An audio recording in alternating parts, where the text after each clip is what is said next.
Hello and welcome to A Little Crafting. My name is Annie and this is my podcast where I talk about all the things that I have been making.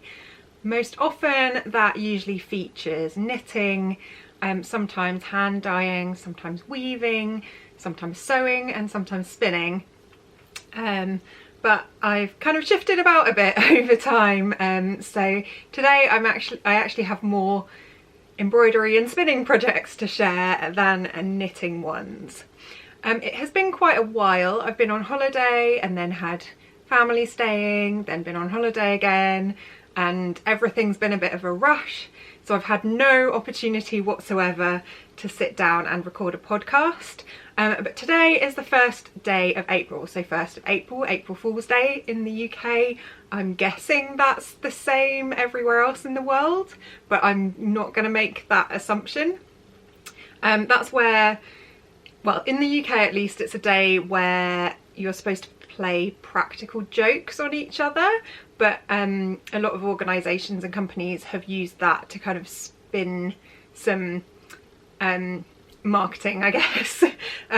So making kind of wild plans that actually don't pan out, or releasing products that actually do pan out. So it's quite an amusing day in terms of the kind of the general public sphere. However, let's talk about actual crafting. A bit out of practice. So if you are new to the channel, you can find me on Instagram as a_little_crafting or on Ravelry as Ankiwoo. And usually I put all the links to the things that I talk about in the description box below the episode. So you can find anything that I've talked about in the episode today down there. I think that's everything I usually talk about before I start. So I'll start off with what I am wearing. This is my Spring Sorrel by Wool and Pine. And this one I knit, I think, about 1.5 years ago. Something along those lines. It's a pattern like the Sorrel pattern with this kind of gradiating design, which is a tuck stitch. I really enjoyed making. This particular top is made out of DK weight yarn, so I've used some River Knits BFL, the top one, then it was Industrial Kingfisher by Stranded Dye Works, and then I think there's just the grey at the bottom. It's also the same base. It's a BFL by River Knits too. I didn't wear this too much because I did end up starting to get holes underneath the arms, but I've now actually sorted that out. I gave the top a wash, I fixed it and repaired it, so I think I'll be wearing this a little bit more. What I do really want to do at some stage, and I've actually got the yarn ready to do it, is knit the Sorrel sweater, and that is a sweater pattern by the same company, Wool and Pine, and what I'm going to do with it is use a fairly variegated yarn, but then hold some Surrey silk with that in a solid colour. And I'm hoping that what I'll get is, it will be the same the whole way down rather than this kind of gradient effect that I've tried to do. And I hope it will be nice and subtle, basically. But yeah, I'll probably show the yarn that I've got ready just before I'm able to actually cast it on, as I have quite a few other projects still on the needles that I haven't been working on so much in the last month. So yeah, plans are sort of put on hold in terms of casting on new things. So I'm trying to focus and get some necessary works in progress finished off. So that is what I'm wearing right now. I do really like the look of this pattern. I'm not sure it was the best thing to have a solid colour and then a variegated colour, just because it looks a bit, it's not as faded as I would like it to be. But I still wear it, I still like it, so that's great. I get some compliments. You can see there's a bit of pooling across the bottom there as well, that I don't notice when I put it on, funnily enough. So yeah, let's go on with some other things that I want to share. So I am only going to be showing one knitting work in progress today, and that is because it's got a deadline. It's a bit of an obligation knit in a way, and therefore I need to focus on getting this done this weekend before I move back to anything else. I've had to knit a couple of things for some obligations in the interim. I can't share them on the podcast just in case the person receiving them ends up watching, but I might, if I've got a picture, I'll share them once that person has got their gift, which should be later on in the year. So yeah, I've been a bit preoccupied with knitting those, and also I did finish my hat for my friend. If you watched the last episode over a month ago, the hat that I was knitting for a friend of mine who likes climbing, I knit him the Mountaineer hat, which is one of my favourite designs. But my friend's younger sister is having a baby in April, and last month I also went to Unravel Festival of Yarn, and I thought I would have some yarn available to be able to make this baby something for when he or she is born. At the time they weren't 100% sure if it was a girl or a boy. They think it's a girl now, but I wanted to make something quite neutral, and apparently in my stash I only have pinks and blues, so I thought, well, I can't force it, if you see what I mean.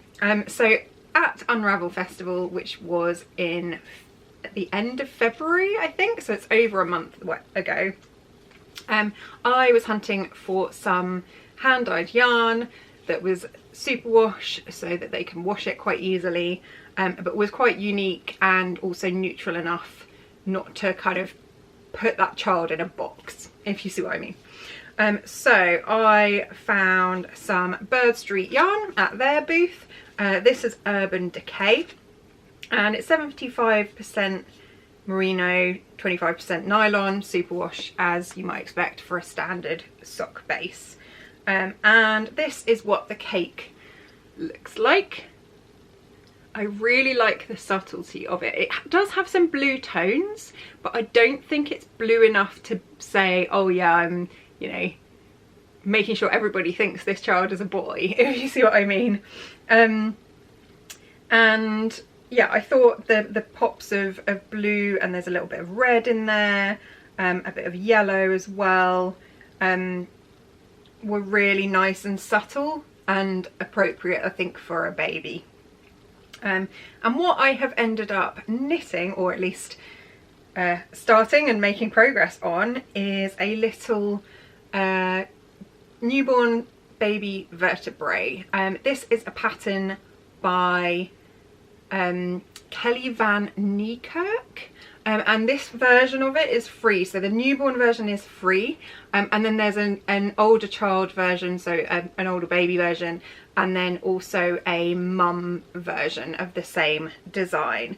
But this is where I am so far. So I'm actually on the sleeves. What I ended up doing was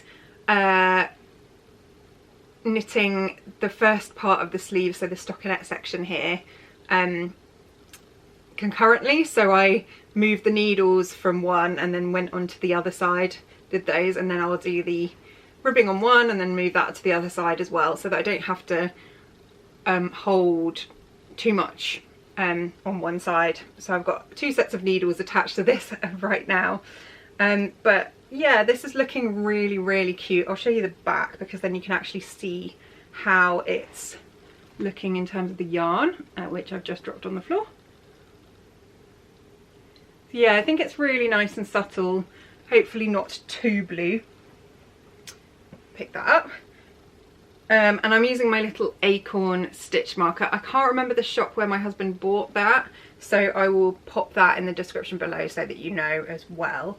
But yeah, so I'm on the ribbing on the left sleeve, so I need to do the ribbing on the right sleeve, and then there is like a shawl collar that goes all the way around. But yeah, the baby's due sort of mid-April, so I want to finish this weekend so that I'm not worried about it coming early. She's got a planned cesarean, so hopefully it won't come early, but yeah, really cute little design. I'm really happy that I chose some quite nice interesting yarn for this as well to make it very unique, rather than just a block colour. And it's going quite fast. So I was on holiday skiing a week ago, and I took this as plain knitting, and got through quite a bit of it. I think I got through most of one sleeve after doing the body as well. So yeah, so it was quite quick, even though it is fingering weight yarn, so it's thinner. And I am using bamboo needles, and the only reason for that is that I was going to be knitting on the plane. So what I tend to do when I'm going on holiday is I use bamboo or wooden needles for when I'm travelling, and then I take my metal set with me in my hold luggage just in case something gets taken away and then I have to swap it round. So yeah, that's where I am with the progress on that little project that I didn't start that long ago, maybe 2-3 weeks ago, and I've not had a huge amount of knitting time since then. So fingers crossed, all finished before I send it over to its recipient. So as I said, I haven't been doing too much knitting recently, but I have been dabbling in some other things. The first thing is, so 3 or 4 weeks ago, we had a craft getaway with my craft group, and I was doing some obligation knits as part of that, but I also decided to take my spinning wheel with me because I had space. So I did do some spinning. The first set of spinning I was super happy with. This is, I've used some of this already on one of the pieces that I was knitting away at. And this is Hedgehog Fibres, part of their monthly club. Basically I did this section. There were also some blues and greens that I've used already, and then this is the leftovers that I had that were kind of part of the gradient effect, I suppose. Interestingly, the colours were super neon in the packet, but actually spinning them seems to have toned them down, and I really love the bright colours. This one I was just spinning the leftovers separately, very yellow and pink, a little bit of green in there, but I'm loving the barber pole effect. I think this is sort of where I want to be in terms of my spinning, like creating these sort of gradient colour spinning combinations is just amazing. And I can just imagine myself now knitting something like the Pressed Flowers shawl by Amy Christoffers, and I do have that pattern with a selection of my hand spun yarn that looks a bit like this to kind of gradate through the colours. So I'm very pleased with how this turned out. I'm not sure what I'm going to do with the yellow. I'm not one really to knit with that. I might knit some colour work or something like that with the yellow section, and probably do the same with this as well, but we'll see. I keep seeing Andrea Mowry releasing new designs. So for example, her latest cowl, and I think something like a gradient spin would be really lovely for that as well, as an example. I really need to use more of my hand spun. I've spun quite a lot. I've got a bag full of hand spun yarn, but doing this has definitely spurred me on to start using it. As I felt like spinning, I also spun up some more yarn.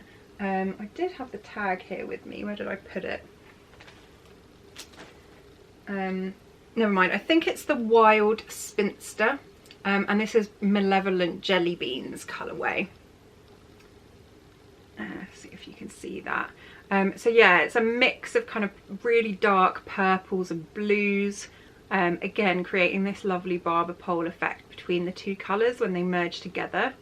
And I definitely think my thickness and my consistency is getting better. If you look at that, it's quite a consistent strand of yarn. I'd estimate most of what I spin to be between sport and DK weight, based on me knitting with a little bit of it a couple of weeks ago. This actually turned out a lot more purple than I expected, but it is pretty nice. It's Shetland yarn, and it's not as soft as a lot of the other spins I've been doing. So yeah, I'll see what I actually do with it. It was a 100-gram braid that I bought in the Peak District at Peak District Yarns. It was in their shop. There you go. But yeah, it's got some lovely variation. Maybe I make a gift with it, or I could, again, I keep thinking colour work with sort of like a cream yarn would be absolutely lovely to pair with something like this. But yeah, it is a bit rough, I would say.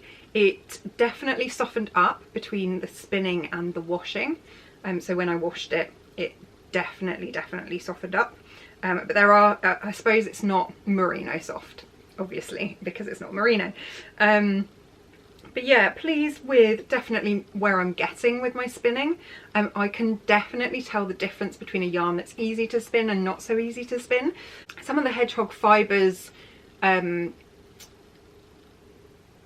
top is quite different because there are different blends. I think there's some silk in there and things like that, and I can tell the difference between the little sections that they put in those monthly club bags. So I'm definitely getting used to that, but then obviously I'm going to realise there's certain yarns that I prefer spinning versus others. So definitely learning things like that. I didn't find the Shetland very easy to spin, which is probably why it ended up a bit rough as well. Yeah, show you a last look of that. But yeah, I am absolutely enjoying spinning now, but I just need to remember to actually use the yarn to knit with. And then the last handspun that I did was part of my Christmas advent from World of Wool. This is the Candy Cane colourway, which was day 23. So I'll show you that. It was a mixture of Surrey alpaca, merino, and I think mulberry silk. I found the mulberry silk quite difficult to deal with, interestingly, and it's quite fluffy as well, probably because of the Surrey. So personally, I probably wouldn't use this blend again. The colours are very nice, very typical of a candy cane. Again, not sure what I'm going to do with it, but it'll go in my selection of Christmassy things. Maybe I'll make a Christmas blanket or something like that with it. We shall see. So yeah, and that's the fifth spin that I've done from the advent calendar. So I do need to do some more of those, but I'm also getting excited with new yarn. So I've just started spinning another monthly club from Hedgehog Fibres as I got inspired by the one that I already have spun. And I love it. I love spinning. It's really nice. It keeps my hands busy 100%. I don't get distracted by my phone, but sometimes I have to remember to stop to have a drink or something to eat, to be honest. It's nice and easy to also to have a conversation with people, a little bit like knitting stockinette is. I can chat. People appreciate the sound of the spinning wheel too. So yeah, that is all of my spinning for now. Something else I just wanted to share, a little bit of sewing that I did today, is I made a little drawstring bag out of some hand woven fabric. So this will be in one of the Shopper Wool Zalbul yarns that I have, and I think a blue that was probably also Admiral Starker 6. That's typically what I use as the Shopper Wool yarns for this kind of subtle gradient effect in the fabric. And I filmed a little video of me preparing my woven yarn to make this, just so that I can pop that online and help anyone out who's thinking of sewing with their hand woven. I think there are some people out there who are not afraid of cutting into things like this. I do double security on my hand woven. I do not want it to be unraveling at any point in time during the process or afterwards. So I'll pop those videos up at some point soon so that you can have a look, and if you're interested, make your own little bags.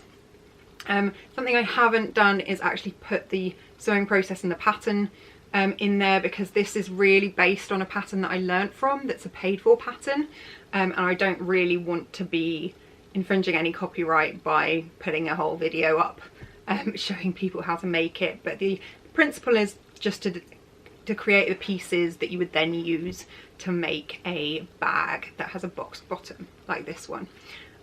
For this bag I didn't do the drawstring sections very well. They definitely need to be bigger next time, but that's learning as well, because I couldn't fit 2 lengths of this drawstring through. So it's one where I have to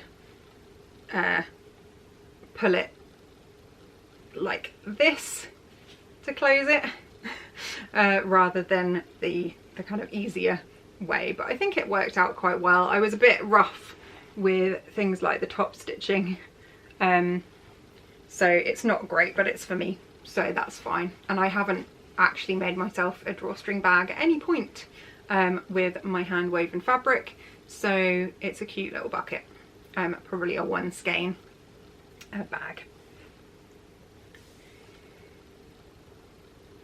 Next up, let's talk about embroidery. So I've mentioned in the last episode that I had undertaken the stitch along that Vicar from Vicar's Space is running for the year. She creates these wonderful mountain landscapes in satin stitch, and I'll link to her website down below so that you can check them out. And I've got a 12-inch hoop, so it's huge, and this is where I've got to. So I think I've done colours 1, 2 and 3. The idea is it's a bit of an embroider by numbers, so you do sections in order, so you do 1s and then 2s and then 3s, and my plan is to just do this gradually throughout the year, so I'm not in any rush, but I've been really enjoying it. I started with the yellows first. I showed off my colour palette last time, but the idea is to have a really autumnal scene with the mountains in the background as grey. So these are all trees at the front. There's a river as well, if you can see here, that goes through, and I am absolutely loving this. I have to say my stitching isn't very neat, but I'm using this as a practice project. I'll show you a little bit more that I've been doing in a minute, and I'm quite happy with how this is going to look in the end. It's a lot of fun, basically. I highly recommend it, and as someone who really identifies with mountains, I have a mountain case on my phone and I just love the mountains. I think all of her designs just appeal to me, and I might have to do a few more as well later on. As it's just satin stitch, it's really relaxing and straightforward. My stitching is a little bit jagged whilst I was getting the hang of it, but I think once it's a finished piece and it's kind of on the wall, people won't really be able to tell, because it will be consistent across everything. I'll try and show you the other colours that I am using as well. 1 second. So yeah, I've got things like a really bright reddy orange. Yeah, so there were the yellows here. There you go.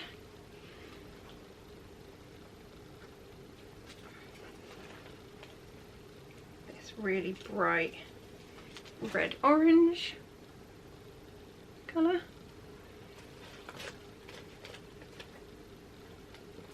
And then I've got some greens as well, but they are unravelling a little bit, so apologies for that. Greens, which will be interspersed in the trees as well. And then just a selection of greys for the mountains themselves. So these two here. And then I do still need to get a blue for the river, because I forgot to get that when I was in Hobbycraft picking out my other colours. But yeah, loving this. I will do some more soon, but I have distracted myself with another project. So just after I started the stitch along with Vicar, I saw that she was putting some kits on the website and I couldn't resist.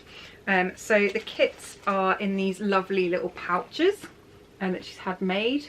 This is the Mount Rainier kit, and you get all sorts of different things here. So I'm doing Mount Rainier. You get the hoop, you get the embroidery floss, so that is this here with all of them numbered.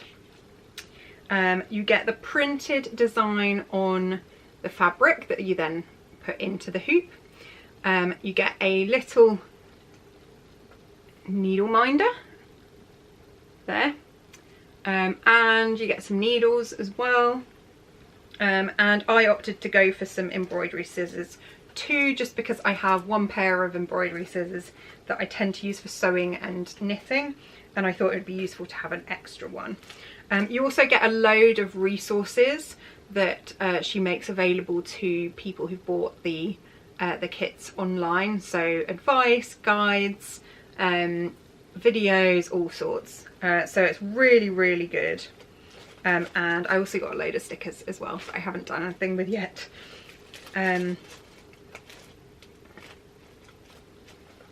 So yeah, I think that's everything you get in there, but as you can see, I am storming along. So the fabric is obviously printed, doesn't look that obvious that I've been sewing over the top, but I am much neater on this one than I was before, and it's addictive. I'm doing a little bit every night before I go to sleep, and I can't wait to be done and then to go on to the next one, I suppose. She has these Nerge hoops that she recommends, and they are great, so I do love that. Highly recommend if you want to buy hoops. They're not much more expensive than the kind of middle ground ones that you get on Love Crafts or in Hobbycraft or anything like that. So yeah, I'm having so much fun with this, and I'm addicted. So you will see more of this satin stitch embroidery in my future for sure, and I'll keep showing it on the podcast too. My battery is flashing, so I'm going to try and hurry up and finish this off. I obviously went to Unravel, as I mentioned earlier, so I just want to share a few of the things that I bought. There were lots of people there. We chose to go on the Friday again because it's quieter typically, and I tend to have Friday afternoons off work. But yeah, I bought a few things and I was quite sensible, I think. The first thing is I bought a bat to spin. So this is really because I have not spun with a bat before. I've spun with top, and I just thought it'd be interesting to try. So I got this one which is kind of oranges and pinks and some sparkle, because for some reason I love spinning with sparkle. And I will try it out at some point in my queue of spinning projects. And I can't remember what the shop specifically was, but there were quite a few people selling bats and fibre this time, which was great. So yeah, I'm really happy that I got some of that. And I also had some other plans. So obviously I bought the Bird Street yarn Urban Decay for the little vertebrae cardigan, but I also want to knit another, well, I want to knit a throw over sweater. I knit the throw back some time ago, and I'm not too happy with how it's worn, but I love the design. I want another one, so I'm going to make the sweater version. And I thought I would buy some Spin Cycle yarns for the first time. This is Dream State, which is I think worsted or Aran weight. Does it actually say? Yeah, worsted weight. This is Bright Idea, and I actually took the yarn that I'm going to pair it with me. So I've got some Durarium Natura Gilliatt in a kind of burnt orange colour, and also a sort of dark teal, and this looked great. The other thing I wanted to do was actually look at how many plies there are in this and have a look at the yarn, because I want to see if I can spin something similar.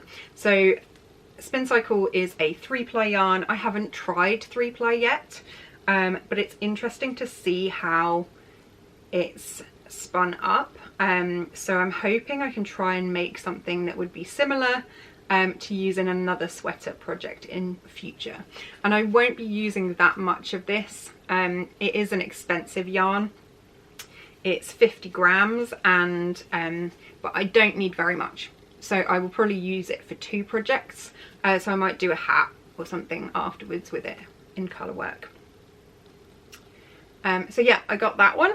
That was a planned purchase. Nice purchase to have finally made after I've seen Spin Cycle used for years, but I'm not planning on buying a drove of Spin Cycle yarns after this. But I'm excited to knit with it and use it in my Throw Over sweater when I get around to it by Andrea Mowry. I also wanted some fairly neutral yarn to knit a hat out of. So I have quite a lot of bright colours, but I quite like a neutral, so I thought I'd grab something quite rustic and nice. This is the Grey Sheep Co. Hampshire DK in the oatmeal colourway. And yeah, it's 98% wool and 2% alpaca. So it should be a really lovely hat when I get around to it. I think I'm going to knit the latest hat pattern by Lega of Fibre Tales. I can't remember for the life of me what it was called, but I think this will be perfect for that kind of nice rustic floral design. And then the last thing I couldn't resist getting are these beauties. So sort this out properly. So this is the Hobbit Hole stitch marker set from Adventures in Yarncraft, if it focuses. And I've got, I think, one, or the center one with a kind of click open hoop, and then the other two with closed hoops. They're little, okay, come on, spin around properly. They're little leaves to go with it. Yeah, so I'm going to be using that stitch marker as a progress keeper very soon, probably on a bigger project though. They're really light actually, and I just love them. I think they just look so cool. They're such a clever idea, and they're made out of polymer clay. So yeah, could not resist getting one of those from that stand, as I'm a big Lord of the Rings fan and I think they're great. So that's what I got at Unravel, and I had a really nice time and looked at lots of samples, looked at lots of yarn, but was very restrained, stopped myself from buying, you know, planned beforehand, that's the key. But my friend also popped into the Woolly Knit warehouse recently, and I couldn't resist asking her to get me some Woolly Knit yarn if there was some available. And she got some from the kilo sale, which I think is £15 for a kilo of yarn. They've basically just got a big bin with loads of cones and you pick them out. So I got a couple of neutrals. My idea is probably to knit with this one held double with some Surrey alpaca or something like that, and maybe use this one for a weave of some sort. These are both British wool in fingering weight, and I think this is more than 100 grams, interestingly. So I don't know why it was in the kilo bin, but it's pretty good value. So I've basically got like 150 grams, 200 grams of, oh no, hold on a second. They're cones of 500 grams, so it would be more than 500 grams, I think, on here. So that's good. So I've got two things, £12.50, quite a lot of yarn, but I do need to use it for something. So yeah, it was only because she was going anyway that I made a bit of a request for some neutrals, and she managed to grab some. So yeah, just a kind of mottled grey and a cream. And I also got a merino. So this is 100% merino. This is going to be for weaving specifically. To try it out, what I'm going to do is hold that weave that as the warp with some hand dyed yarn as the weft. And I'll see how that turns out. And then I also have some British wool again, in blue. This is specifically for the No Frills sweater by Petite Knit, which I will be knitting soon. I have some Suri alpaca that I just needed a base to pair with, so I can't remember what colour this is, but it's like a denim-y blue colour. Yeah, so I've got quite a lot more yarn. I've also spun quite a lot more yarn, and I need to knit more. that's the crux of this episode, and stop getting distracted by embroidery. But I hope you've enjoyed listening to me talk about what I'm making. If you enjoyed this episode and haven't subscribed already, please do. That will give you an opportunity to see when I post a new episode each time. And please do comment below if you have anything to say, and like the episode if you enjoyed it as well. I will see you hopefully sooner than it's been since my last episode, with some more makes, fingers crossed more knitting, and otherwise have a lovely crafty few weeks. Bye.